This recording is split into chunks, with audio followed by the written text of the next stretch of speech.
বিস্ফোরণের ছাই থেকে উঠছে নতুন সেনাবাহিনী। তুরস্কের হাত ধরে সিরিয়ার পুনর্জন্ম।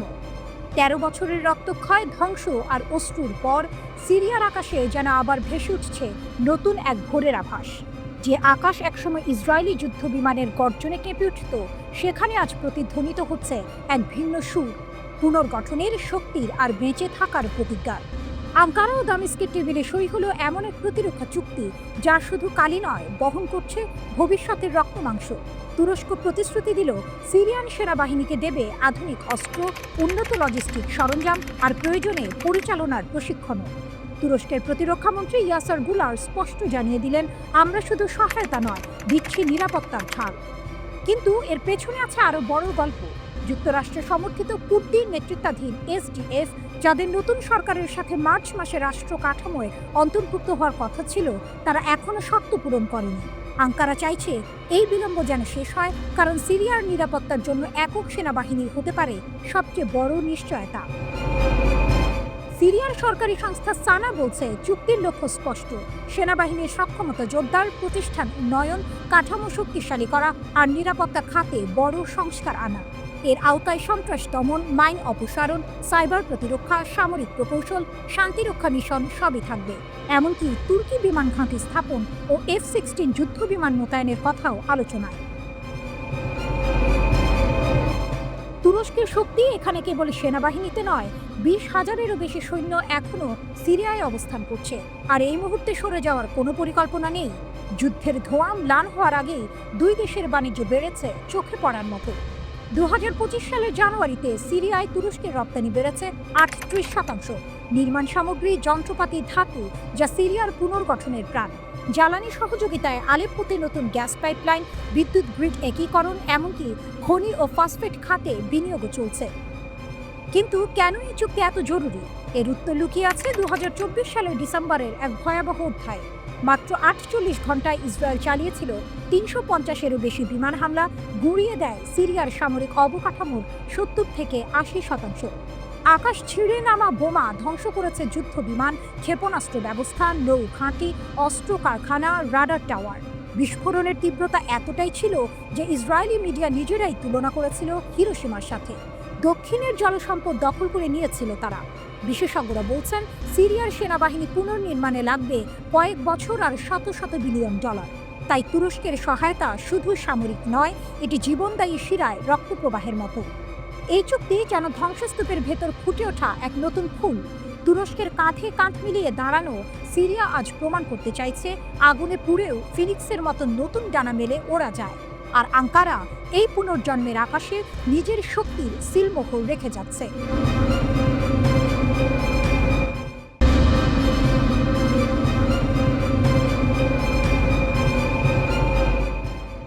ইরানের বার্তা বিশ্বকে, চাপের কাছে নয়, শক্তির পথে অটল। তেহরানের আকাশে এক কঠিন ঘোষণা ভেসে উঠল: ইরান মাথা নোয়াবে না। কেউ চাইলেই তারা তাদের পারমাণবিক পথ থামাবে না। ইরানের পারমাণবিক শক্তি সংস্থা AEOI প্রধান মোহাম্মদ ইসলামি এমন এক ভাষণ দিলেন যা যেন পশ্চিমা দুনিয়ার কানে বজ্রপাতের মতো বাজল। তিনি সোজা সাপটা বললেন, ইরানি জাতি বুলিংয়ের কাছে আত্মসমর্পণকারী নয়। দ্বিমুখী নীতির বিরুদ্ধে ইরানের অটল অবস্থান। ইসলামী অভিযোগ তুললেন, পশ্চিমা শক্তি ও তাদের মিত্ররা একদিকে শান্তিপূর্ণ পারমাণবিক প্রযুক্তির কথা বলে, অন্যদিকে ইরানকে আধুনিক প্রযুক্তি থেকে দূরে রাখতে কোটি কোটি ডলার ঢালছে। তাদের এই দ্বিমুখী নীতি শুধু ইরানকে থামানোর জন্য নয়, বরং পুরো মুসলিম দুনিয়ার অগ্রযাত্রা রুদ্ধ করার জন্য। তিনি সরাসরি বললেন, ইরানের পারমাণবিক কর্মকাণ্ডকে কলঙ্কিত করার জন্য যে ষড়যন্ত্র চলছে তা তাদের আধিপত্যবাদী চরিত্রের প্রমাণ। আর সেই চরিত্র স্পষ্টভাবে দেখা যায় ফিলিস্তিনিদের বিরুদ্ধে তাদের অপরাধের মধ্যেও। ইসরায়েল মার্কিন হামলার স্মৃতি। জুন মাসের ঘটনা তুলে ধরে ইসলামি জানান, ইসরায়েলি সরকার ও মার্কিন যুক্তরাষ্ট্র ইরানের পারমাণবিক স্থাপনায় ভয়াবহ হামলা চালিয়েছিল। এতে ধ্বংস হয়েছে স্থাপনা, নিহত হয়েছেন দেশের মেধাবী পারমাণবিক বিজ্ঞানীরা। এমন হামলা হয়েছিল মাত্র ১২ দিনের মধ্যে, ঠিক তখনই যখন আন্তর্জাতিক পারমাণবিক শক্তি সংস্থা IAEA ইরান বিরোধী ভিত্তিহীন প্রস্তাব পাশ করেছিল। ইসলামের কণ্ঠে ক্ষোভ, যদি তাদের দাবি সত্য হয় তাহলে প্রমাণ দেখাতো, কিন্তু কোনো তদন্তই এসব অভিযোগ প্রমাণ করতে পারেনি। তার মতে, এসব প্রস্তাব আসলে ইরানের অগ্রগতিকে থামানোর আড়াল মাত্র। দ্বৈত মানদণ্ডের কটাক্ষ। ইসলামী মনে করিয়ে দেন, ইসরায়েল পারমাণবিক অস্ত্র বিস্তার রোধ চুক্তি এনপিটি বা আইএই এর সুরক্ষা চুক্তির সদস্যই নয়, অথচ পশ্চিমা শক্তি কখনো তাদের পারমাণবিক অস্ত্র কর্মসূচি নিয়ে প্রশ্ন তোলে না, বরং ইরানের বৈজ্ঞানিক উন্নতি তাদের জন্য আতঙ্ক। তিনি জাতিসংঘের পারমাণবিক পর্যবেক্ষণ সংস্থাকে আহ্বান জানান, ইরানি বিজ্ঞানীদের হত্যার নিন্দা জানাতে হবে, নইলে বিশ্ব বুঝে যাবে ন্যায় বিচারের নামে খেলাটা আসলে পক্ষপাতের। ইচ্ছা শক্তির যুদ্ধ, হুমকি শেষ না হওয়া পর্যন্ত প্রস্তুতি। এই অনুষ্ঠানে এইওএ এর মুখপাত্র বেহরুজ কামাল বান্দি সতর্ক করলেন, আমরা কঠিন 12 দিন পেরিয়েছি। যতক্ষণ পারমাণবিক কর্মসূচি হুমকির মুখে থাকবে, আমাদের সতর্ক থাকতে হবে। এ কেবল প্রযুক্তির লড়াই ছিল না, ছিল ইচ্ছা শক্তির যুদ্ধ। ইরান বুঝে গেছে, যেদিন তারা সতর্কতা হারাবে, সেই দিন শত্রুরা আবার আঘাত হানবে। ইরান জানিয়ে দিল যে হুমকি শুরু হয়েছে, তা শেষ না হওয়া পর্যন্ত তাদের প্রস্তুতি থামবে না। পশ্চিমা দুনিয়া যতই চাপ দিক, ইরান তাদের বৈজ্ঞানিক যাত্রা থামাবে না। এ লড়াই শুধু ইউরেনিয়ামের নয়, এ লড়াই জাতীয় মর্যাদার, স্বাধীনতার আর সেই অবিচল সংকল্পের, যা ইতিহাসে ইরানকে অপরাজেয় করে তুলেছে। শত্রুরা হয়তো ভাবছে চাপ দিয়ে ইরানকে ভাঙা যাবে।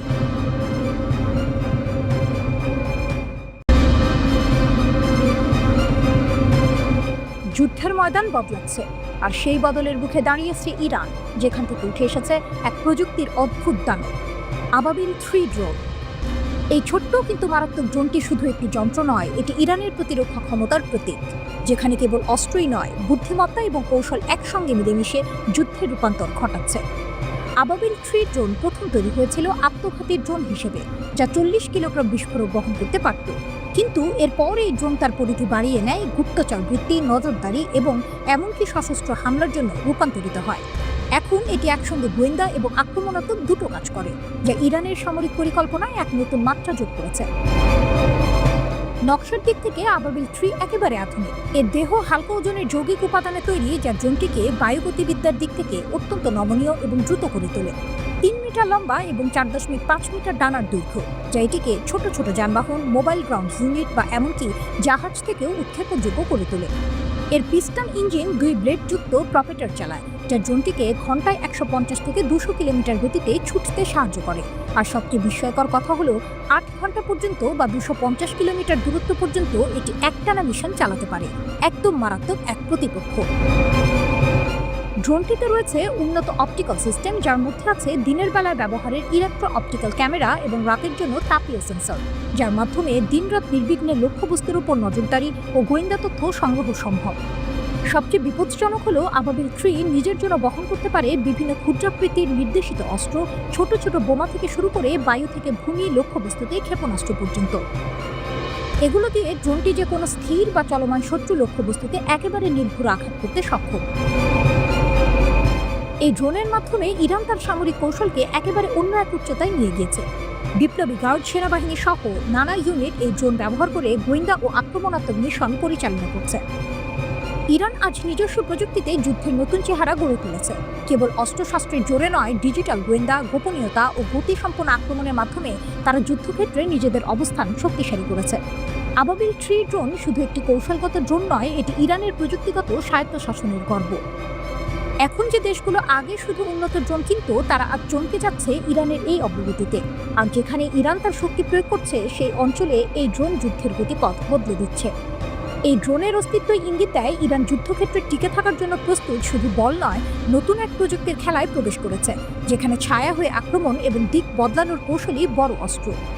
গভীর রাতের আকাশে বিস্ফোরণের আগে যে মুহূর্তটা নীরব, সেই মুহূর্তে আবাবিল 3 ড্রোন উঠে আসে নিজের অস্ত্রশস্ত্র নিয়ে, একেবারে প্রাণঘাতী এক ধ্বনি হয়ে। এটাই ইরানের প্রতিরোধের নতুন চাবিকাঠি, যুদ্ধের মাঠের নয়া প্রহরী, আকাশের অদেখা তীর।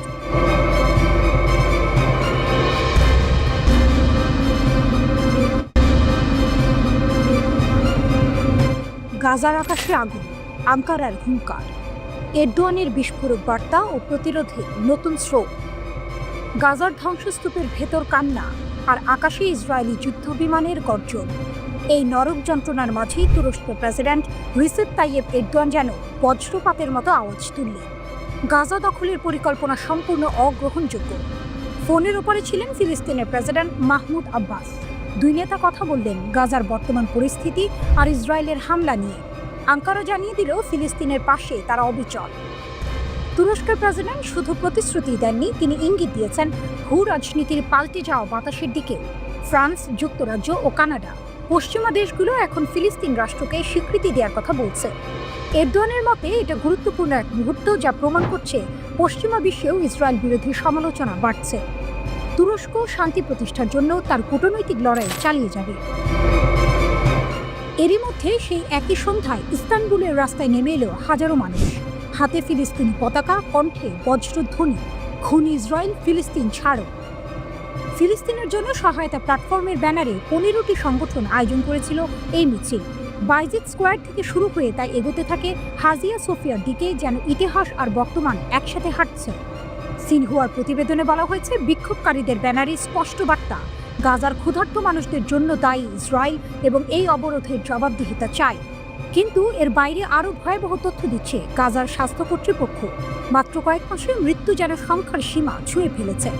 18 মার্চ থেকে নতুন করে শুরু হওয়া ইসরায়েলের তীব্র হামলায় নিহত হয়েছে অন্তত 9,862 জন ফিলিস্তিনি, আহত 40,809 জন। অক্টোবর 2023 থেকে মোট নিহতের সংখ্যা ছাড়িয়ে গেছে 61,000, আহতের সংখ্যা 1,52,850। আরও করুন অপুষ্টি ও অনাহারে মৃত্যুর সংখ্যা। এই পরিস্থিতিতে ইসরায়েলের নিরাপত্তা মন্ত্রিসভা শুক্রবার অনুমোদন দিয়েছে গাজা শহর দখলের পরিকল্পনা। আন্তর্জাতিক সম্প্রদায় ও মানবাধিকার সংগঠনগুলোর সঙ্গে সঙ্গেই তীব্র সমালোচনা করেছে। তাদের মতে এটা শুধু আন্তর্জাতিক আইন লঙ্ঘনই নয়, গাজার মানবিক সংকটকে আরও ভয়াবহ করবে এবং যুদ্ধবিরতির আশা শেষ করে দেবে। কিন্তু এই গল্প শুধু গাজার নয়, এটা গোটা অঞ্চলের শক্তির লড়াই। কারণ গাজার পাশে দাঁড়াতে শুধু তুরস্ক নয়, ইরানও নিজের অবস্থান স্পষ্ট করেছে। তেহরান বহুবার জানিয়ে দিয়েছে, ফিলিস্তিনের প্রতিরোধ ভাঙা যাবে না। হামাস, হিজবুল্লাহ বা গাজার যোদ্ধাদের পেছনে যে অদৃশ্য ঢাল, তার অংশ ইরান। এই কারণেই ইসরায়েলের যে কোনো পরিকল্পনা যতই ভয়ঙ্কর হোক, বাস্তবায়ন এত কঠিন হয়ে পড়ে। গাজায় যুদ্ধ চলছে, আকাশে আগুন জ্বলছে, কিন্তু ইতিহাস বলছে, যখন ফিলিস্তিনের পাশে আঞ্চলিক শক্তিগুলো এক হয়ে দাঁড়ায়, তখন আগ্রাসনের সাম্রাজ্য কেঁপে ওঠে। আর হয়তো সেই সময় এখনই।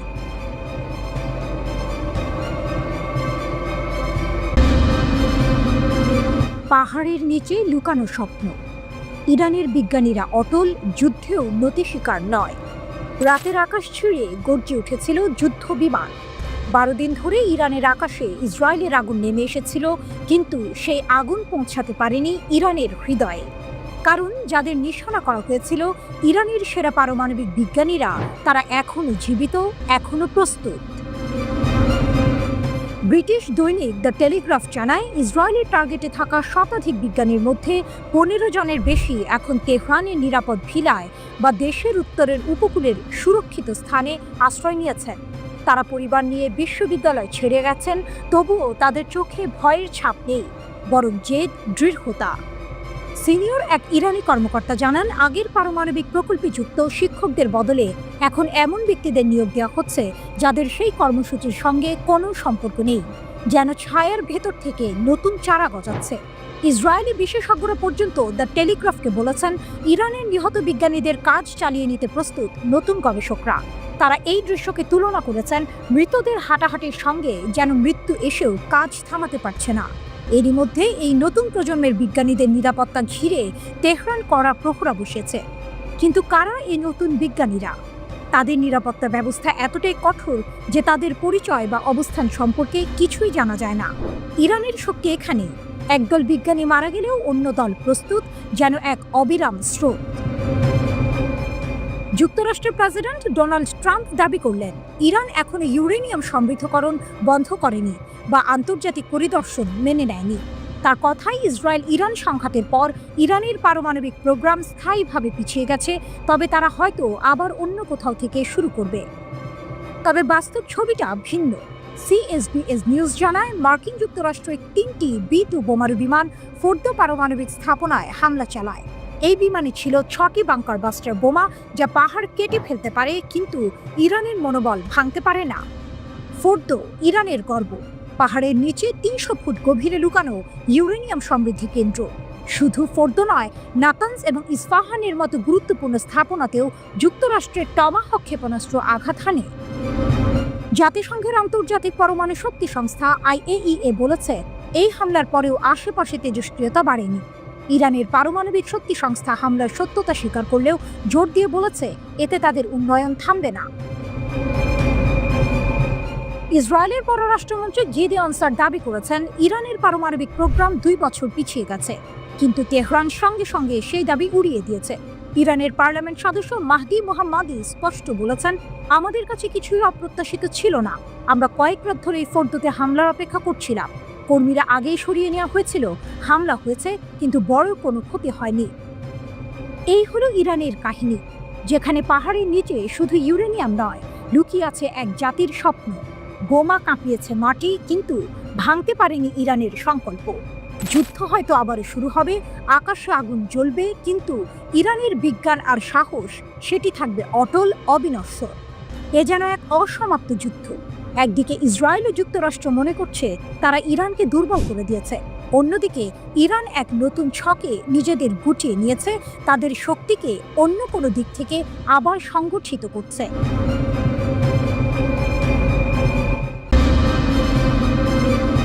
রাতের নিকষকাল অন্ধকারে গাজা উপত্যকা তখনও আর্তনাদ করছে।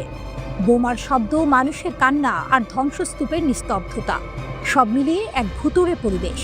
ইসরায়েলের যুদ্ধ বিমানগুলো তখনও আকাশের বুক চিরে যাচ্ছে যেন এক হিংস্র বাজ পাখি। এমন এক ভয়ঙ্কর সময়ে হঠাৎ করে যেন রাজনীতির মঞ্চে এক নতুন মোড় এলো। যে সৌদি আরবকে ইসরায়েলের মিত্র বলে মনে করা হচ্ছিল, সেই সৌদি আরবই এবার ইসরায়েলের গাজা দখলের পরিকল্পনার বিরুদ্ধে মুখ খুলল।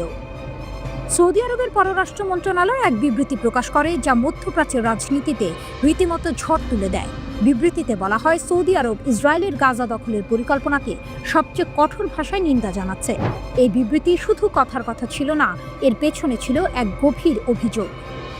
রিয়াদ অভিযোগ করে ইসরায়েল গাজায় ফিলিস্তিনিদের অনাহারে রাখা, নৃশংস আচরণ এবং জাতিগত নিধনের মতো অপরাধ করছে। এই ঘটনাগুলো আন্তর্জাতিক আইন ও মানবাধিকারের স্পষ্ট লঙ্ঘন। এই ঘটনার টুইস্ট আসে যখন একই সময় ইরাক ও ইসরায়েলের এই পরিকল্পনার বিরুদ্ধে অবস্থান নেয়। ইরাকের পররাষ্ট্র মন্ত্রণালয় ইসরায়েলের এই পদক্ষেপকে যুদ্ধাপরাধ বলে আখ্যা দেয়।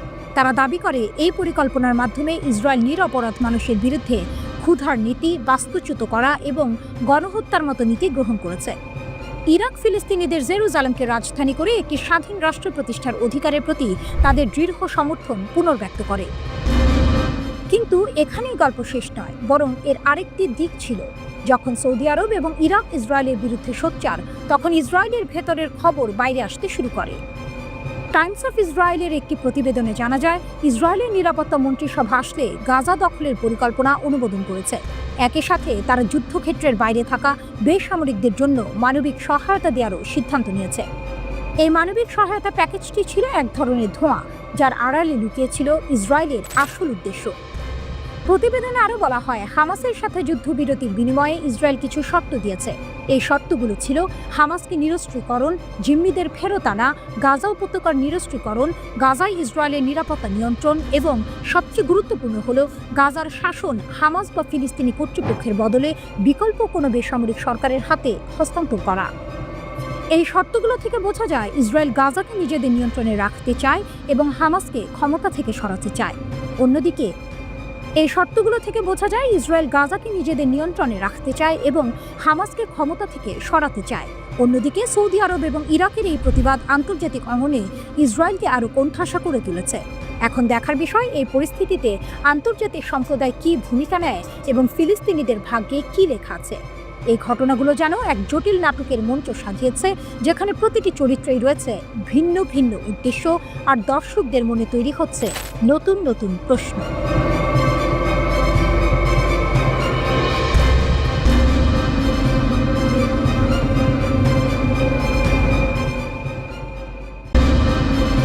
গল্পটা শুরু হয় রাতের আঁধারে, যখন তেহরানের সরু গলিগুলোতে রহস্যের জাল বুনছিল বাতাস। শুধু তেহরান নয়, ছড়িয়ে ছিটিয়ে থাকা অন্যান্য শহরেও চলছিল এক গোপন খেলা। ইসরায়েলি গোয়েন্দা সংস্থা মোসাদের এজেন্টরা ছড়িয়ে পড়েছিল ইরানের মাটিতে এক অদৃশ্য সাপ হয়ে। তাদের লক্ষ্য দেশের গোপনীয় তথ্য পাচার করা, অস্থিতিশীলতা তৈরি করা। কিন্তু তাদের চাল ছিল ত্রুটিপূর্ণ, কারণ ইরানের গোয়েন্দারা তাদের এই ছায়া যুদ্ধকে গভীরভাবে পর্যবেক্ষণ করছিল। নীরবে দক্ষতার সাথে তারা 21 জনকে চিহ্নিত করল। তাদের মধ্যে 20 জনকেই গ্রেপ্তার করা হয়েছে। এবং এদেরকে হাতে নাতে ধরেছে ইরানের গোয়েন্দা মন্ত্রণালয়। এই এজেন্টরা শুধু তথ্য পাচারকারী ছিল না, তাদের মধ্যে অনেকে দেশের গুরুত্বপূর্ণ বিষয়ে হস্তক্ষেপের পরিকল্পনাও করছিল। গ্রেপ্তার হওয়া এই এজেন্টদের মধ্যে একজন নারীও ছিলেন, যিনি আপাতদৃষ্টিতে একজন সাধারণ ব্যবসায়ী হিসেবে নিজেকে পরিচয় দিয়েছিলেন। কিন্তু তার ফোন থেকে উদ্ধার হওয়া কিছু এনক্রিপ্টেড বার্তা ফাঁস করে দেয় তার আসল পরিচয়। এই গ্রেপ্তারগুলো ছিল ইরানের জন্য একটি বড় বিজয়, যা দেশের নিরাপত্তা ব্যবস্থাকে আরও শক্তিশালী করে তোলে। কিন্তু এখানেই গল্পের শেষ নয়, বরং এর শুরু। কারণ এর পরপরই ঘটে গেল এক ভয়াবহ ঘটনা, যা সমগ্র ইরানকে নাড়িয়ে দিল। তেহরানের কেন্দ্রীয় কারাগারে রুজবে ভাদি নামে একজন ব্যক্তির মৃত্যুদণ্ড কার্যকর করা হয়। তার অপরাধ মোসাদের হয়ে গুপ্তচর বৃত্তি করা। রুজবে একসময় দেশের একজন খ্যাতিমান পারমাণবিক বিজ্ঞানী ছিলেন, কিন্তু অর্থের লোভ এবং প্রতিশোধের নেশা তাকে অন্ধকার পথে নিয়ে যায়। তিনি ইরানের পারমাণবিক কর্মসূচির সংবেদনশীল তথ্য ইসরায়েলি গোয়েন্দা সংস্থাকে ফাঁস করে দিচ্ছিলেন। তার মৃত্যুদণ্ড ছিল এক কঠোর বার্তা। ইরানের বিচার বিভাগ স্পষ্ট করে দেয়, দেশের নিরাপত্তার সাথে কোনো আপোষ নয়। এই ঘটনার পরপরই আরও একটি চাঞ্চল্যকর ঘটনা প্রকাশ্যে আসে। তেহরানের দক্ষিণ পূর্বাঞ্চলে একটি সন্ত্রাসী সেল ভেঙে দিয়েছে ইরানের নিরাপত্তা বাহিনী। Islamic Republic news agency IRNA অনুসারে এই সেলটি মোসাহেদিন ই খালক অর্গানাইজেশন MKO এর সাথে সম্পর্কিত ছিল। এই দলটি জনশৃঙ্খলা বিঘ্নিত করার এবং অস্থিতিশীলতা সৃষ্টির পরিকল্পনা করছিল। তবে তাদের পরিকল্পনা ব্যর্থ হয়ে যায়। পাক দাশেত কাউন্টির গভর্নর মোহাম্মদ হাসানপুর জানান, 3 সদস্যের এই দলটিকে গ্রেপ্তার করা হয়েছে এবং তাদের জিজ্ঞাসাবাদ চলছে। এই 3টি ঘটনা একে অপরের সাথে সম্পর্কযুক্ত ছিল। এটা যেন এক বিশাল ষড়যন্ত্রের 3টি ভিন্ন অংশ। প্রথমে মোসাদের এজেন্ট গ্রেপ্তার, তারপর একজন পারমাণবিক বিজ্ঞানীর মৃত্যুদণ্ড এবং সবশেষে একটি সন্ত্রাসী সেলের পতন। এর পেছনের মূল উদ্দেশ্য ছিল ইরানি নিরাপত্তা ব্যবস্থাকে ভেঙে দেয়া এবং দেশে বিশৃঙ্খলা তৈরি করা। কিন্তু ইরান তার গোয়েন্দা নেটওয়ার্কের মাধ্যমে এই চক্রান্তগুলোকে একের পর এক নস্যাৎ করে দিয়েছে। এই ঘটনাগুলো থেকে একটি বিষয় পরিষ্কার, ইরানের সরকার দেশের নিরাপত্তা নিশ্চিত করতে দৃঢ় প্রতিজ্ঞ। বিচার বিভাগের প্রধান গোলাম হোসেন মোসেনি এজেই বারবার জোর দিয়ে বলেছেন, গুপ্তচর বৃত্তির মতো অপরাধের সাথে কোনো আপোষ করা হবে না। দেশের বিচার বিভাগ ও নিরাপত্তা বাহিনী ঐক্যবদ্ধভাবে কাজ করছে। এখন প্রশ্ন হচ্ছে, এই ঘটনাগুলোর পর মোসাদকে আবারও নতুন কোনো চাল চালবে, নাকি তারা তাদের কৌশল পরিবর্তন করতে বাধ্য হবে? ইরানের নিরাপত্তা বাহিনী কি পারবে সব ষড়যন্ত্র নস্যাৎ করতে?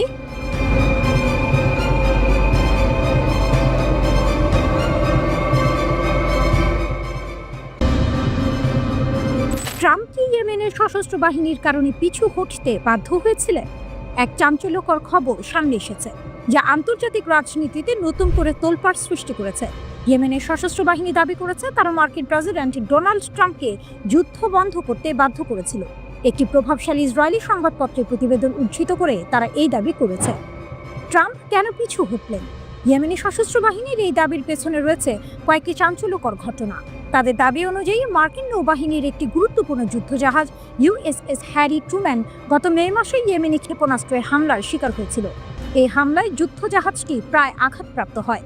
ইসরায়েলি সংবাদ মাধ্যম ক্যালকালিস্ট এর প্রতিবেদন অনুসারে ট্রুম্যানকে সেই হামলা এড়াতে বিপজ্জনকভাবে কৌশল পরিবর্তন করতে হয়েছিল। এর প্রতিক্রিয়া হিসেবে একটি F-18 জেট লোহিত সাগরে বিধ্বস্ত হয়। এই ঘটনাটি ট্রাম্পের যুদ্ধ বন্ধের ঘোষণার কয়েক ঘন্টা আগে ঘটেছিল।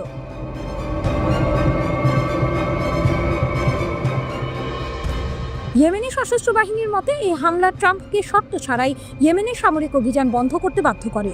কারণ ট্রাম্প আশঙ্কা করেছিলেন যে যদি একটি মার্কিন যুদ্ধজাহাজ সফলভাবে আঘাতপ্রাপ্ত হয়, তাহলে তা সমগ্র বিশ্বে আমেরিকার সম্মান এবং শক্তিকে চূর্ণ করে দেবে। হোয়াইট হাউসকে নাড়িয়ে দেওয়া এই ক্ষেপণাস্ত্র হামলাকে ওই প্রতিবেদনে একটি ইয়েমেনি বিস্ময় হিসেবে উল্লেখ করা হয়েছে। মার্কিন সামরিক বাহিনীর উদ্বেগ এবং দুর্বলতা। এই প্রতিবেদন থেকে আরও জানা যায় যে মার্কিন নৌবাহিনীর কর্মকর্তারা ট্রাম্পকে অব্যাহত সামরিক ঝুঁকি সম্পর্কে সতর্ক করেছিলেন। তারা বলেছিলেন যে একটি ক্ষতিগ্রস্ত বিমানবাহী রণতরী আমেরিকার বিশ্বাসযোগ্যতার জন্য একটি বড় বিপর্যয় হবে। ইয়েমেনি ক্ষেপণাস্ত্র এবং ড্রোনের অপ্রত্যাশিত ব্যবহার মার্কিন সামরিক বাহিনীকে স্তম্ভিত করে দিয়েছিল। মার্কিন বাহিনী ইয়েমেনি সশস্ত্র বাহিনীর হুমকি পুরোপুরি নিয়ন্ত্রণে রাখতে নিজেদের অক্ষম বলে মনে করেছিল। পেন্টাগনের এক কর্মকর্তা কমান্ডার ব্রেট কুপার এটিকে দ্বিতীয় বিশ্বযুদ্ধের পর মার্কিন নৌবাহিনীর সবচেয়ে বড় লড়াই হিসেবে বর্ণনা করেছিলেন। এতে বোঝা যায় ইয়েমেনিদের সামরিক সক্ষমতাকে পেন্টাগন কতটা গুরুত্ব সহকারে দেখেছিল। ট্রাম্পের পিছু হটাকে সম্মান রক্ষার জন্য?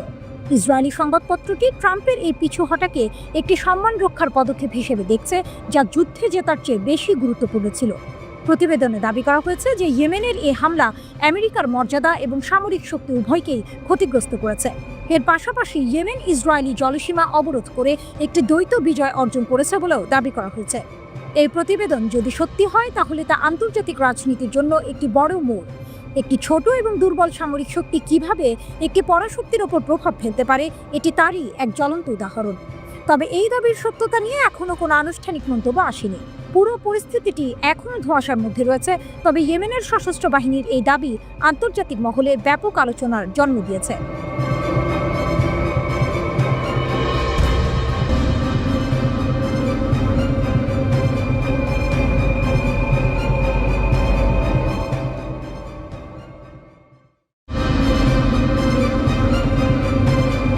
ক্ষেপণাস্ত্র যুদ্ধ কি আবারও ইসরায়েলি আকাশসীমায় ফিরে এসেছে?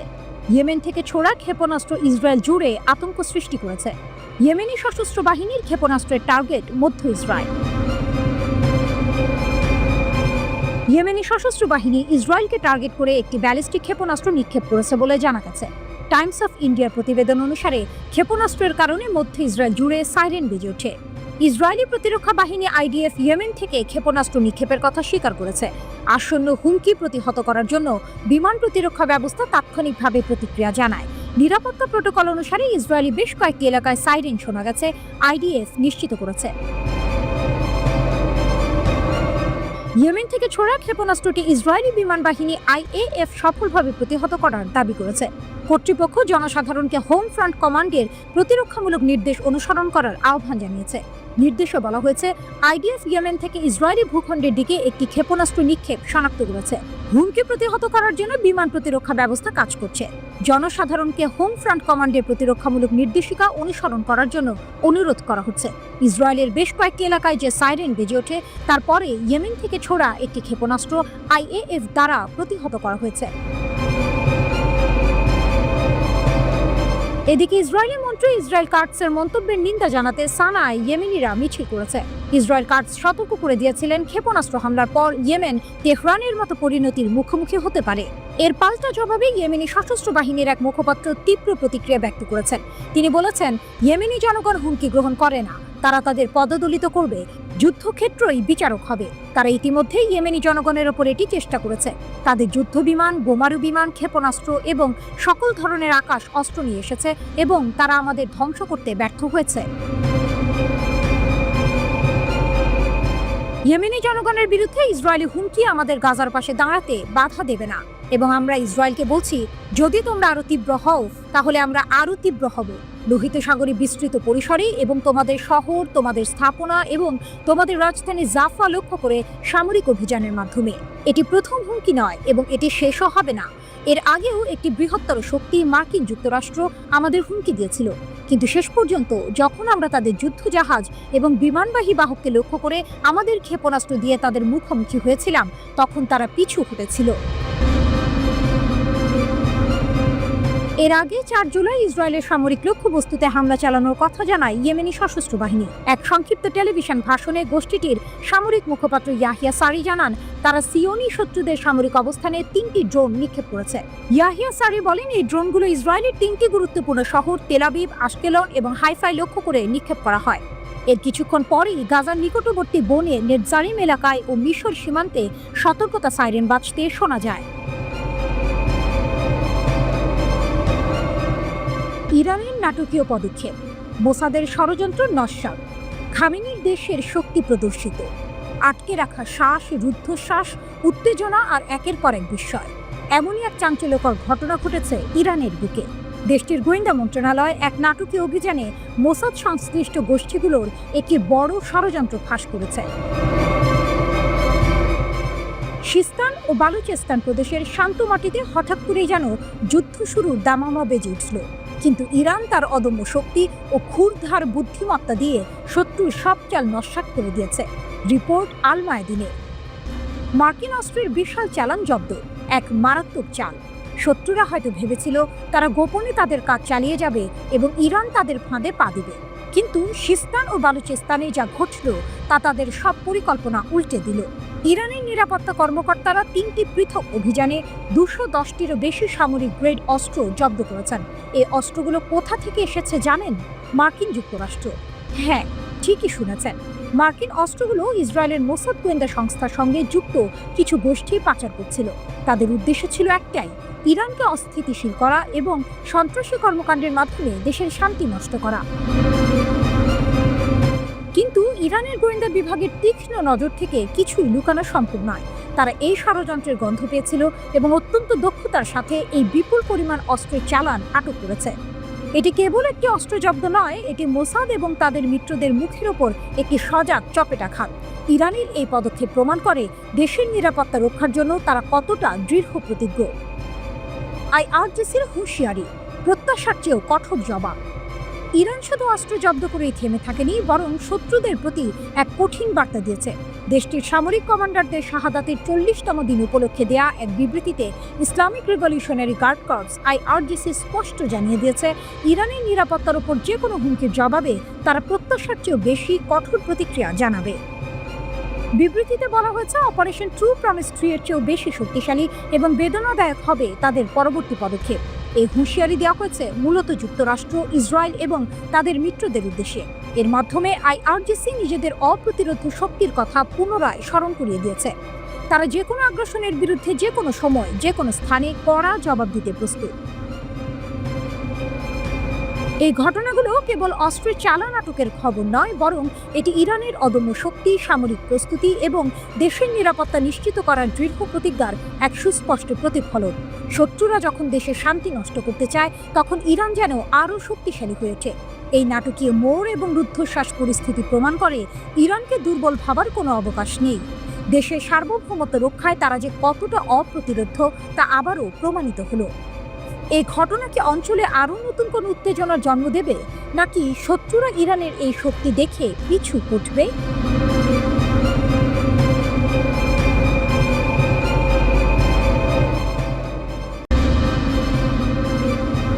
ঘর অন্ধকার, দরজা বন্ধ, তবু ভেতরে আলো। মঙ্গলবার বিকেলে তেহরানে এমন এক বৈঠক হলো যার ঢেউ আঞ্চলিক রাজনীতি পেরিয়ে ছড়িয়ে পড়বে মহাকাশ পেরিয়ে আফ্রিকার অন্তরে। মুখোমুখি বসলেন ইরানের সেনাপ্রধান major general Syed Abdur Rahim Musavi ও দক্ষিণ আফ্রিকার জাতীয় প্রতিরক্ষা বাহিনীর কমান্ডার জেনারেল রুদজানি মাফওয়ানা। তাদের চোখে একটাই লক্ষ্য, পারস্পরিক জাতীয় স্বার্থ রক্ষা, আর সেই জন্য সামরিক সহযোগিতা আরও গভীর করা। সরকারি বিবৃতিতে এই সফরকে বলা হলো তেহরান প্রিটোরিয়া সম্পর্কের ইতিহাসে এক গুরুত্বপূর্ণ মোড়। বৈঠকে মুসাভি স্পষ্ট জানালেন, দুই দেশের রাজনৈতিক মিল কেবল কাগজে রাখার বিষয় নয়, এটি কাজে লাগিয়ে আঞ্চলিক ও আন্তর্জাতিক পর্যায়ে গভীর সহযোগিতা গড়ে তুলতে হবে। তার কণ্ঠে গর্ব মিশ্রিত দৃঢ়তা। Islamic revolutionary guard Corps IRGC বিশ্বের সবচেয়ে বড় সন্ত্রাস বিরোধী বাহিনী। তাদের অর্জিত অভিজ্ঞতা দক্ষিণ আফ্রিকার সঙ্গে ভাগ করে নিতে আমরা প্রস্তুত। শুধু আইআরজিসি নয়, ইরানের সেনাবাহিনী, প্রতিরক্ষা মন্ত্রণালয় এবং লজিস্টিক ইউনিটের দক্ষতাও তার তালিকায় ছিল, যা প্রযুক্তি, সামরিক শিল্প ও নিরাপত্তা জোরদারে আফ্রিকার উপকারে আসতে পারে। কথার মাঝেই মুসাভির কণ্ঠে শোনা গেল সতর্কতার সুর।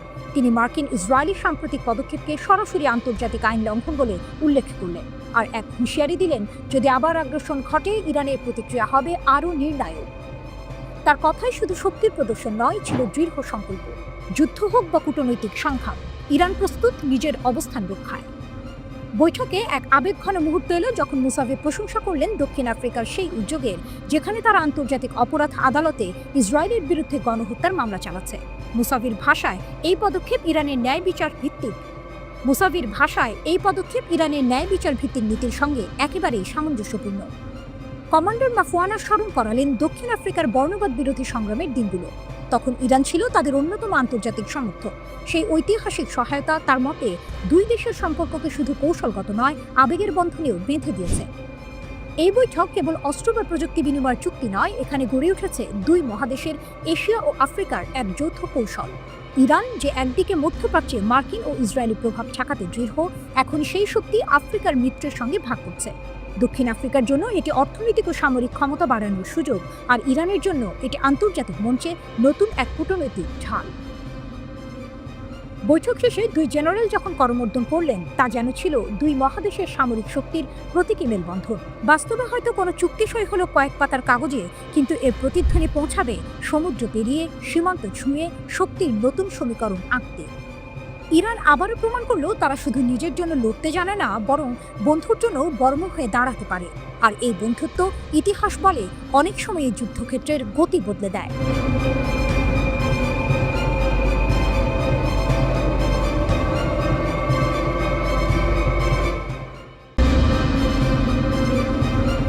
ট্রাম্প বনাম ইরান, প্রতিশোধের এক নতুন অধ্যায়। এক শীতল যুদ্ধের বাতাস বইছে মধ্যপ্রাচ্যে, যেখানে প্রতিটি শব্দই যেন এক একটি বোমা। এর কেন্দ্রবিন্দুতে রয়েছে পারমাণবিক কর্মসূচি, জানিয়ে চলছে ইরান আর আমেরিকার মধ্যে ব্যাপক উত্তেজনা। এই উত্তেজনা আরও বেড়েছে যখন আমেরিকার প্রেসিডেন্ট ডোনাল্ড ট্রাম্প ইরানকে পারমাণবিক অস্ত্র তৈরির জন্য সরাসরি হুমকি দিয়েছেন। কিন্তু ট্রাম্পের এই হুমকির জবাবে ইরানও নীরব থাকেনি। তাদের সেনাপ্রধান major general Abdur Rahim Musavi এক বজ্র কঠিন হুঙ্কার দিয়েছেন, যা আমেরিকার জন্য এক স্পষ্ট সতর্কবার্তা। ট্রাম্পের হুমকি ছিল স্পষ্ট, যদি ইরান পারমাণবিক অস্ত্র তৈরি করে তাহলে তারা আরও হামলার শিকার হবে। কিন্তু ট্রাম্প হয়তো ভুলে গেছেন এই ইরান এখন আর দুর্বল নয়। জেনারেল মুসাভি ফার্স নিউজ এজেন্সিকে বলেছেন, আমেরিকা নিরাপদ নয়। এই কথাগুলো কোনো সাধারণ বিবৃতি নয়, বরং এটি এক গভীর প্রতিশোধের প্রতিশ্রুতি। তিনি আরও বলেন, তোমরা আমেরিকানরা কি মনে করো যে আজই পৃথিবীর শেষ দিন? আগামীকাল এই অঞ্চলে তোমাদের দখল এই জাতির শহীদদের সন্তানদের দ্বারা চ্যালেঞ্জ করা হবে না, এমনকি যদি এই প্রজন্মের একজনও অবশিষ্ট থাকে। আগামীকাল এই অঞ্চলে তোমাদের দখল এই জাতির শহীদদের সন্তানদের দ্বারা চ্যালেঞ্জ করা হবে না, এমনকি যদি এই প্রজন্মের একজনও অবশিষ্ট থাকে। তোমরা আমেরিকানরা তাদের প্রতিশোধের আঘাত থেকে নিরাপদ থাকবে না। মুসাভি যেন আমেরিকার অতীত আগ্রাসন ও হত্যাকাণ্ডের প্রতিশোধের আগুন উস্কে দিলেন। তার কথাগুলো স্পষ্ট করে দেয় যে ইরান তাদের শহীদদের কোনোদিন ভুলবে না এবং এর প্রতিশোধ নিতে তারা বদ্ধপরিকর। গত 13ই জুন ইসরায়েল ইরানকে আক্রমণ করে দাবি করে যে ইরান পারমাণবিক অস্ত্র তৈরি করছে, যা তাদের জন্য হুমকি। এরপর 22 জুন আমেরিকাও ইসরায়েলের সাথে হাত মিলিয়ে ইস্পাহান, নাতানজ এবং ফোর্দোতে ইরানের পারমাণবিক স্থাপনাগুলোতে হামলা চালায়। ট্রাম্প তখন দাবি করেন যে ইরানের পারমাণবিক কর্মসূচি ধ্বংস করে দেওয়া হয়েছে, কিন্তু এখনকার পরিস্থিতি দেখে মনে হচ্ছে ট্রাম্পের সেই দাবি সম্পূর্ণ মিথ্যা ছিল। ইরান বরাবরই বলে আসছে যে তাদের পারমাণবিক কর্মসূচি সম্পূর্ণ বেসামরিক উদ্দেশ্যে পরিচালিত হচ্ছে এবং পারমাণবিক অস্ত্র তৈরির কোনো ইচ্ছা তাদের নেই। কিন্তু আমেরিকা ও ইসরায়েল এই দাবিকে কোনোদিন বিশ্বাস করেনি। এই দুই দেশের হামলা ইরানকে আরও বেশি সতর্ক ও শক্তিশালী হতে বাধ্য করেছে। জেনারেল মুসাভির এই হুমকি থেকে বোঝা যায় ইরানের প্রতিশোধের আগুন এখনো জ্বলছে। তারা শুধু কথার কথা বলছে না, বরং তাদের প্রতিটি শব্দে এক গভীর সংকল্পের প্রতিফলন দেখা যায়। ট্রাম্পের হুমকি ছিল এক আঘাত, আর মুসাভির জবাব ছিল এক পাল্টা আঘাত। এই দুই দেশের মধ্যে যে উত্তেজনা বাড়ছে, তাতে মনে হয় মধ্যপ্রাচ্যে যে কোনো সময় আবারও সংঘাতের সূচনা হতে পারে। এক মনস্তাত্ত্বিক যুদ্ধ চলছে, যেখানে উভয় পক্ষ একে অপরের ওপর প্রতিশোধের চাপ সৃষ্টি করছে। এই লড়াইয়ে কে শেষ পর্যন্ত জিতবে তা সময়ই বলে দেবে। তবে একটি বিষয় স্পষ্ট, ইরান এখন আর সেই পুরনো ইরান নয়। তারা এখন তাদের আত্মবিশ্বাস আর প্রতিশোধের আগুনে আরও বেশি শক্তিশালী।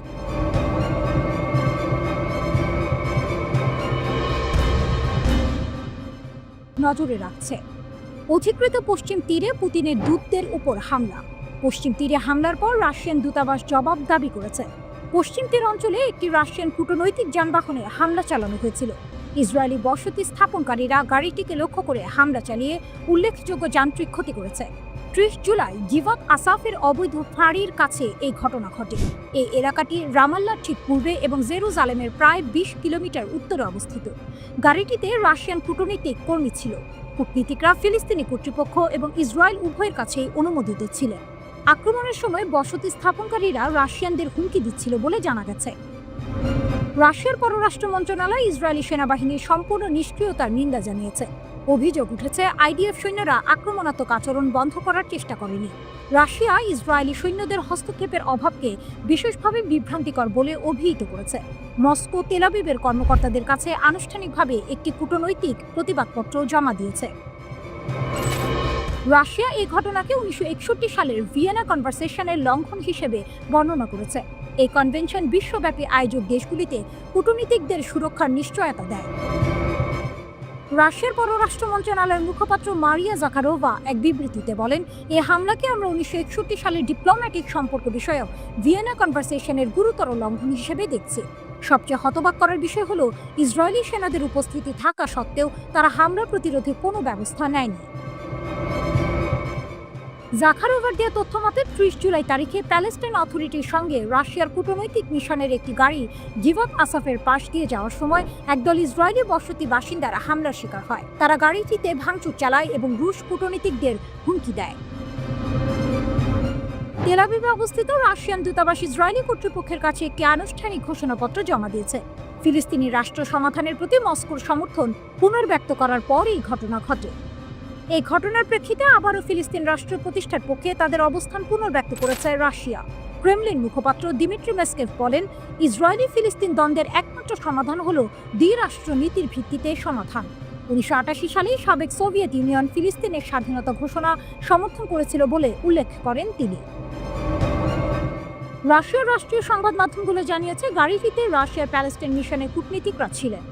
ঘটনার পরপরই তেল আবিবে অবস্থিত রুশ দূতাবাস ইসরায়েল সরকারের কাছে একটি ডিমার্শ বা আনুষ্ঠানিক প্রতিবাদপত্র পাঠিয়েছে। রুশ কূটনৈতিক গাড়িতে হামলার পর আন্তর্জাতিক কূটনৈতিক মহলে নিন্দার ঝড় উঠলেও এখন পর্যন্ত ইসরায়েল সরকার আনুষ্ঠানিকভাবে এই ঘটনার কোনো ব্যাখ্যা দেয়নি। ইসরায়েলি সেনাবাহিনীও হামলাকারী বসতিবাসীদের বিরুদ্ধে কোনো ব্যবস্থা গ্রহণ করেনি। বিশ্লেষকরা বলছেন, পশ্চিম তীরে সহিংসতা এখন আর শুধু ফিলিস্তিনিদের বিরুদ্ধে সীমাবদ্ধ নেই, এটি এখন আন্তর্জাতিক কূটনীতিকদের নিরাপত্তাকেও হুমকির মুখে ফেলেছে।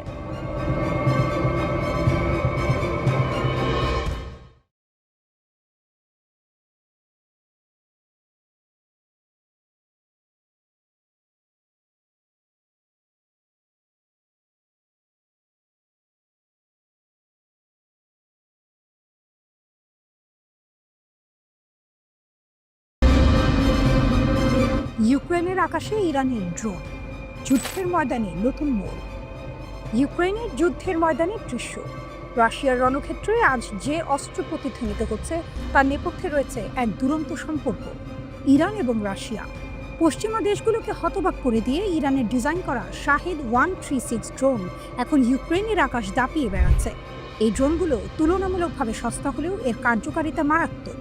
এটি এতটাই সফল যে রাশিয়া এখন নিজেরাই এই ড্রোন তৈরি করতে শুরু করেছে। আলাবোগা ড্রোনের নতুন সাম্রাজ্য। মস্কো থেকে প্রায় 600 মাইল দূরে রাশিয়ার আলাবোগা নামক এক স্থানে গড়ে উঠেছে এক বিশাল ড্রোন কারখানা। এটি কোনো সাধারণ কারখানা নয়, বরং ইরানের ডিজাইন করা শাহেদ 136 ড্রোনের একটি নতুন উৎপাদন কেন্দ্র। সাম্প্রতিক সময়ে এই কারখানায় উৎপাদন এতটাই বেড়েছে যে পশ্চিমা গোয়েন্দা সূত্র বলছে এখন ইউক্রেন যুদ্ধে ব্যবহৃত 90% শাহেদ ড্রোনই রাশিয়ায় তৈরি হচ্ছে। স্যাটেলাইট ছবিতে দেখা যাচ্ছে এই কারখানা আরও সম্প্রসারিত হচ্ছে, নতুন ভবন ও থাকার জায়গা তৈরি হচ্ছে। রাশিয়ার এই স্বনির্ভরতা দেখে স্বয়ং ইরানও বিস্মিত। 2023 সালে রাশিয়া এবং ইরান $1.75 বিলিয়ন এক বিশাল চুক্তি করে। সেই চুক্তি অনুযায়ী রাশিয়া নিজেই শাহেদ ড্রোন তৈরি করতে পারবে। লক্ষ্য ছিল 2025 সালের সেপ্টেম্বরের মধ্যে 6000 ড্রোন তৈরি করা, কিন্তু রাশিয়া প্রায় 1 বছর আগেই সেই লক্ষ্যমাত্রা ছাড়িয়ে গেছে। এখন প্রতি মাসে আলাবোগা কারখানায় 500 এর বেশি ড্রোন তৈরি হচ্ছে। শুরুর দিকে ইরান এই উদ্যোগকে সমর্থন জানালেও রাশিয়ার উন্নত সংস্করণ দেখে তারা চমকে ওঠে। ইরানের বিশ্লেষক দায়েরি বলেন, রাশিয়া সবসময় বেশি নিতে চায় আর কম দিতে চায়, এটা ইরানের ক্ষেত্রেও প্রযোজ্য। এই দ্বিপাক্ষিক সম্পর্কের মধ্যে চাপা অসন্তোষ আরও গভীর। জানা গেছে রাশিয়া তাদের চুক্তির অধীনে ইরানকে যথাযথ অর্থ পরিশোধ করেনি। আন্তর্জাতিক নিষেধাজ্ঞার কারণে কিছু অর্থ আটকে গেছে এমন দাবি থাকলেও ইরানি কোম্পানি সাহারা থান্ডার বলছে তারা প্রাপ্য অর্থ পায়নি। আর সবচেয়ে বড় ধাক্কা আসে জুন মাসে, যখন ইসরায়েল 12 দিন ধরে ইরানের পারমাণবিক স্থাপনাগুলোতে হামলা চালায়। সেই সময় ইউক্রেন যুদ্ধে ইরানের কাছ থেকে ব্যাপক সামরিক সহায়তা পাওয়া সত্ত্বেও রাশিয়ার পক্ষ থেকে একটি দুর্বল ও প্রায় নীরব প্রতিক্রিয়া আসে। এই ঘটনা ইরানকে গভীরভাবে অসন্তুষ্ট করে। সম্প্রতি একটি বড় সামরিক পরিবহন বিমান মস্কো থেকে তেহরানে যায় এবং আবার ফিরে আসে। গোয়েন্দা সূত্রের মতে এই বিমানে রাশিয়ার S-400 এয়ার ডিফেন্স সিস্টেমের কিছু অংশ ছিল। যদিও রাশিয়া বা ইরান কেউই এই বিষয়ে কোনো মন্তব্য করেনি। এটি একটি ইঙ্গিত যে সামরিক সম্পর্ক এখনও পুরোপুরি ছিন্ন হয়নি। বিশ্লেষকরা বলছেন, সম্পর্ক যতই টানাপোড়েনের মধ্যে দিয়ে যাক না কেন, ইরান রাশিয়ার কাছ থেকে কিছু সুবিধা পাবে। মস্কোর কাছ থেকে সামরিক প্রযুক্তি, হার্ডওয়্যার এবং অর্থনৈতিক সহযোগিতা পাওয়ার আশা এখনো ইরানের আছে। একদল আরেক দলের প্রয়োজন মেটাতে গিয়ে তৈরি করছে এক নতুন রাজনৈতিক ও সামরিক সমীকরণ, যার পরিণতি এখনো অস্পষ্ট। তবে প্রশ্ন থেকেই যায়, এই সহযোগিতার আড়ালে কি রাশিয়া একাই লাভবান হচ্ছে, নাকি ইরানও কিছু পাচ্ছে? এবং এই জটিল সম্পর্ক ভবিষ্যতে কোন দিকে মোড় নেবে?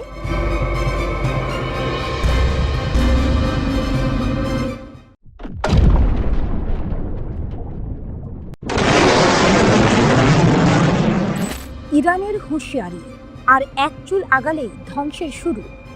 ঘড়ির কাঁটা থেমে যায় না, কিন্তু কিছু মুহূর্ত ইতিহাসে জমে থাকে চিরকাল। 12 দিনের রক্তাক্ত আগ্রাসনের ঠিক 40 দিন পর ইরানের মাটি থেকে উঠল এক বজ্রধ্বনি। Islamic revolutionary guard corps IRGC জানিয়ে দিল, এবার আর শুধু প্রতিরক্ষা নয়, এবার পাল্টা ধ্বংস। এক চুল এগোলেই কিয়ামত নেমে আসবে। এক বিবৃতিতে IRGC সাফ জানিয়েছে, মার্কিন যুক্তরাষ্ট্র, ইসরায়েল অথবা তাদের কোনো মিত্র যদি আবার ইরানের মাটি কিংবা স্বার্থে হাত বাড়ায়, তবে তাদের মুখে পড়বে এমন প্রতিঘাত যা তারা কল্পনাও করতে পারবে না। তাদের ভাষায় এই প্রতিক্রিয়া হবে কঠোর, কল্পনার বাইরে, ট্রু প্রমিস 3 এর থেকেও ভয়ঙ্কর। IRGC আরও বলেছে, তারা ইরানের সার্বভৌমত্ব রক্ষায় সশস্ত্র বাহিনীর সব শাখা নিয়ে সর্বাত্মক প্রস্তুত। ইরানের প্রতিটি পর্বত, মরুভূমি, আকাশ যেন এখন এক বিশাল সতর্ক কামান। যুদ্ধবিরতি ইরানি চাপিয়ে দিয়েছে। বিবৃতিতে দাবি করা হয়েছে, 12 দিনের যুদ্ধে আমেরিকা ও ইসরায়েলকে যুদ্ধবিরতিতে বাধ্য করেছে ইরান। তাদের মতে শুধু শক্তি নয়, বিচক্ষণ কৌশল আর আত্মবিশ্বাসেই এসেছে এই সাফল্য।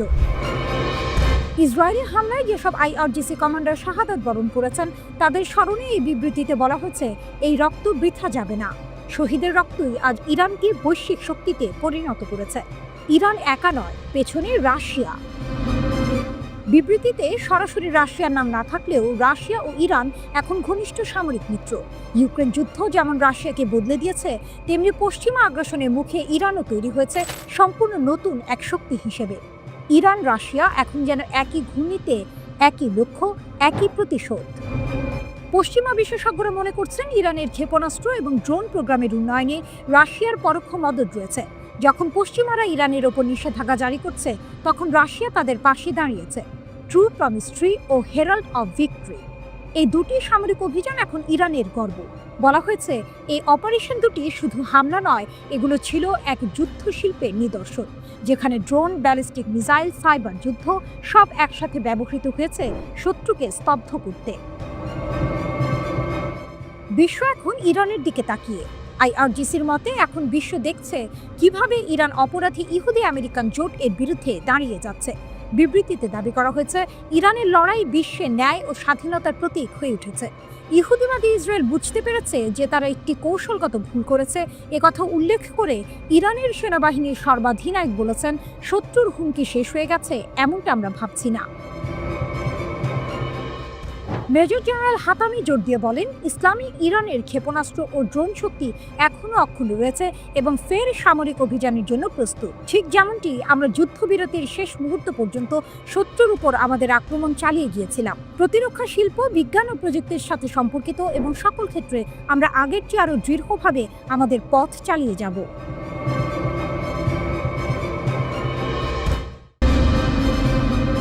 রাতের আকাশে সাইরেনের হাহাকার, চারদিক যেন এক অনিশ্চিত অপেক্ষায় থমকে আছে। কিন্তু সেই নীরবতা ভেঙে দিল আগুনের রেখা।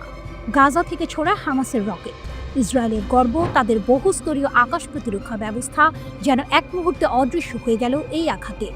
দক্ষিণ ইসরায়েলের নাহাল ওজ, কাফার আজা আর সাআদ 3টি বসতিতে বাজতে শুরু করলো সতর্কতার সাইরেন। কয়েক সেকেন্ডের মধ্যে রকেট ভেদ করে ঢুকে গেল ইসরায়েলি আকাশে। কিন্তু এই রকেটগুলো ছিল যেন বালুর ভেতর দিয়ে সাপের মতো, চোখের আড়াল কিন্তু প্রাণঘাতী। কোনো হতাহতের খবর নেই, কিন্তু ইসরায়েলের জন্য আঘাতটা প্রতীকী। প্রতিরক্ষা ব্যবস্থার অজেয় দেওয়ালে আবারও ফাটল ধরল। এই আঘাতের পেছনে আছে আরেক নাটকীয় পটভূমি। ইসরায়েলি প্রধানমন্ত্রী বেনিয়ামিন নেতানিয়াহু কয়েকদিন আগে মন্ত্রিসভা অনুমোদিত গাজা দখলের পরিকল্পনা প্রকাশ করেছেন। বিশ্বজুড়ে যখন এই পরিকল্পনার বিরুদ্ধে নিন্দা বাড়ছে, তখন গাজা সীমান্তে ট্যাঙ্ক আর সশস্ত্র সেনাদের দেখা মিলছে। দেশেও ফুসছে ক্ষোভ। কারণ ইসরায়েলিরা ভয় পাচ্ছে গাজায় থাকা জীবিত ও মৃত মিলিয়ে প্রায় 50 জন জিম্মির জীবন ঝুঁকিতে পড়তে পারে। কিন্তু এই মুহূর্তে যে বার্তাটা সবচেয়ে জোরে কানে বাজছে তা এসেছে হামাস ও ফিলিস্তিনি প্রতিরোধ শক্তির দিক থেকে। তোমাদের দখল যতই বাড়ুক, আমাদের আঘাত থামবে না। গত কয়েক সপ্তাহের সংঘাত দেখিয়ে দিয়েছে ফিলিস্তিনি যোদ্ধাদের হাতে এখন শুধু ঘরে বানানো রকেট নয়, কৌশলগত পরিকল্পনাও আছে। তাদের আঘাত এখন ইসরায়েলের দুর্বল জায়গাগুলোতে সঠিকভাবে লাগছে। গাজার মাটিতে যেখানে বহু মানুষ ক্ষুধা আর অনাহারে দিন কাটাচ্ছে, গত 24 ঘন্টায় অপুষ্টিতে ঝরে পড়ছে একের পর এক প্রাণ। সেখান থেকেই প্রতিরোধের আগুন জ্বলছে। ধ্বংসস্তূপের ভেতরে জন্ম নিচ্ছে নতুন লড়াইয়ের ইচ্ছা। প্রতিটি হামলার সাথে যেন ফিলিস্তিনিরা বিশ্বকে মনে করিয়ে দিচ্ছে তারা নিঃশব্দে হারিয়ে যাবে না। টুইস্টটা এখানে, ইসরায়েল যখন ভাবছিল দখল অভিযান তাদের শক্তির প্রদর্শনী হবে, তখনই হামাস তাদের আকাশ প্রতিরক্ষা ভেদ করে দেখিয়ে দিল গাজার প্রতিরোধ শুধু বেঁচে নেই, বরং আগের চেয়ে বেশি সাহসী। এই আঘাত সামরিকভাবে হয়তো বড় ক্ষতি করেনি, কিন্তু মনস্তাত্ত্বিকভাবে ইসরায়েলের নিরাপত্তা বর্মে এক গভীর দাগ কেটে গেছে। দক্ষিণ ইসরায়েলের আকাশে ছড়িয়ে থাকা সেই আগুনের রেখাগুলো এখন প্রতীক হয়ে দাঁড়িয়েছে। এটি শুধু রকেটের ধোঁয়া নয়, বরং দখলদারির বিরুদ্ধে অদম্য এক জাতির শ্বাসরুদ্ধ প্রতিরোধ। গাজার গলিপথে হয়তো আলো কম, খাবার কম, জীবনযাত্রা দুর্বিষহ, কিন্তু সেখানকার মানুষের সংকল্পের আলো নিভে যায়নি। যুদ্ধের এই অধ্যায়ে হামাস যেন বিশ্বের সামনে বলে দিল, আমরা শুধু বেঁচে নেই, আমরা প্রতিরোধ করছি। আর প্রতিবার তোমরা এগোলে আমরা আঘাত করব। সেই আঘাত তোমাদের কল্পনার চেয়েও গভীর হবে।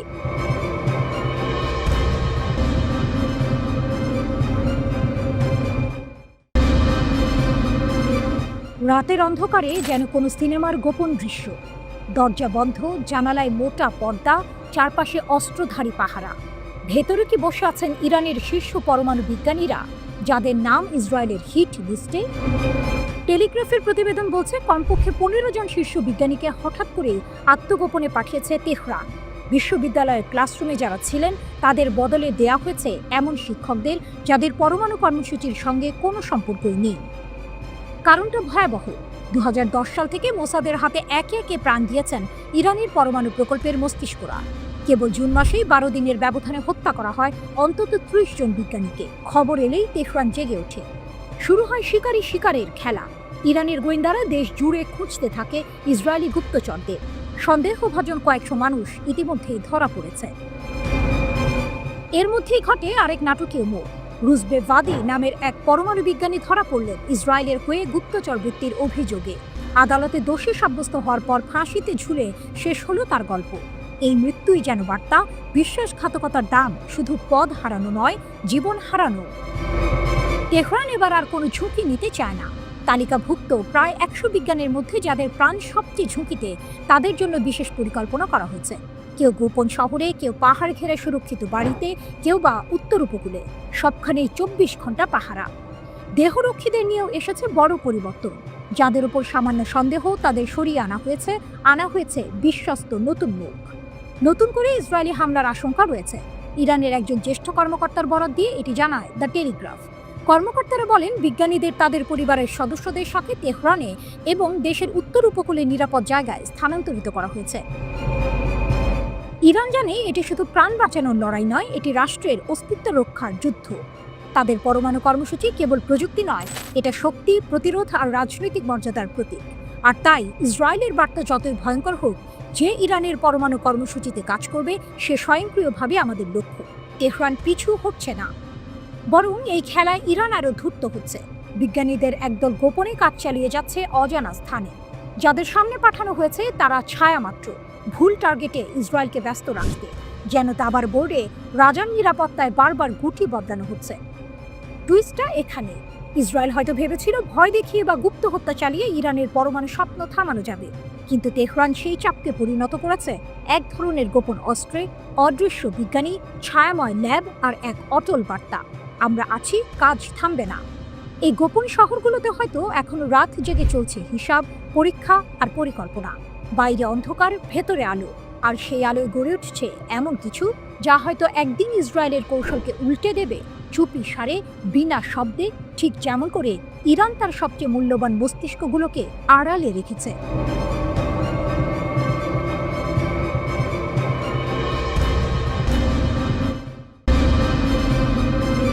রাতের আকাশে যুদ্ধবিমান গর্জে ওঠে, গাজার বুকে ধুলো আর ধ্বংসের স্তূপ জমে ওঠে। আর এই দৃশ্যের মাঝেই ইসরায়েলের প্রধানমন্ত্রী বেনিয়ামিন নেতানিয়াহু নিজের হাতে আঁকেন এক নতুন মানচিত্র, গাজা সিটি দখলের পরিকল্পনা। এটি শুধু সামরিক কৌশল নয়, বরং এক রাজনৈতিক দাবার চাল। 2 বছরের যুদ্ধের আর 2 মাসও নেই, এর মধ্যেই নেতানিয়াহু নিজের নিরাপত্তা মন্ত্রিসভায় তোলেন এই প্রস্তাব, গাজার কেন্দ্র গাজা সিটির পূর্ণ দখল। সামরিক প্রধানরা মাথা নাড়লেন, সতর্ক করলেন এতে বাড়বে মানবিক বিপর্যয়, ঝুঁকবে অন্তত 50 জন ইসরায়েলি জিম্মির জীবন। কিন্তু তাদের আপত্তি কাগজে রইল, সিদ্ধান্তে নয়। সমর্থনহীন যুদ্ধ প্রস্তুতি।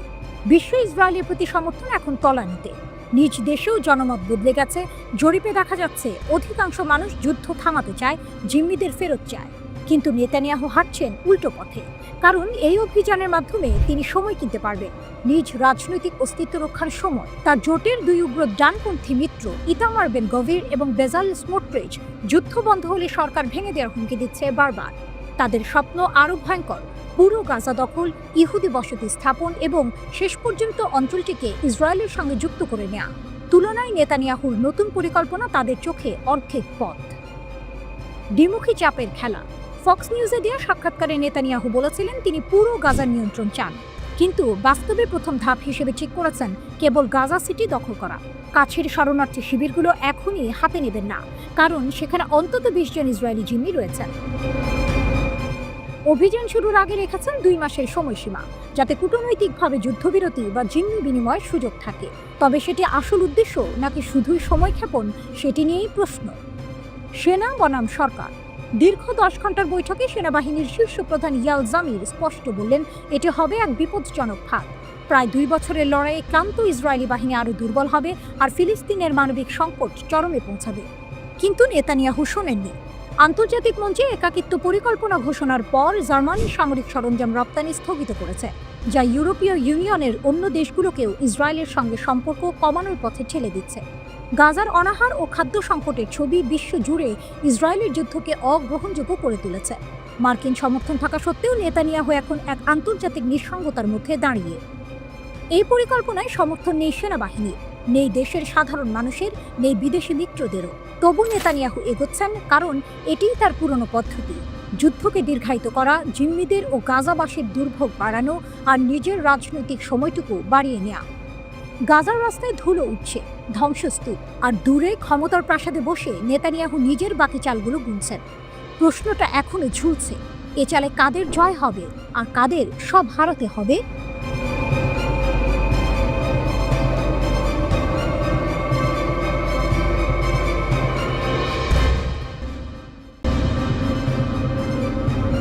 গাজার আকাশে গুলির ঝড়, রাস্তায় মুখোশধারী ছায়া, ইসরায়েলের পূর্ণ দখলের পরিকল্পনাকে খোলা চ্যালেঞ্জ। গাজার ভোর, ধোঁয়ায় ঢেকে আছে রাস্তাঘাট, দূর থেকে ভেসে আসছে বন্দুকের গর্জন আর মানুষের স্লোগান।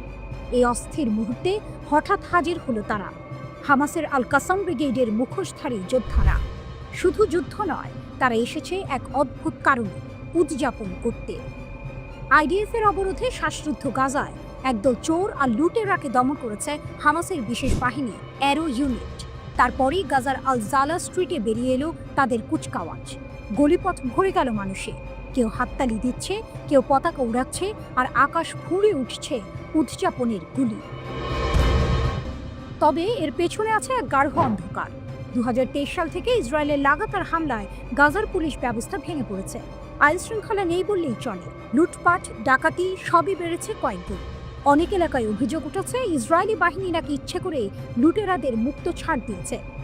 এর মাঝে শক্তি প্রদর্শন করছে হামাস।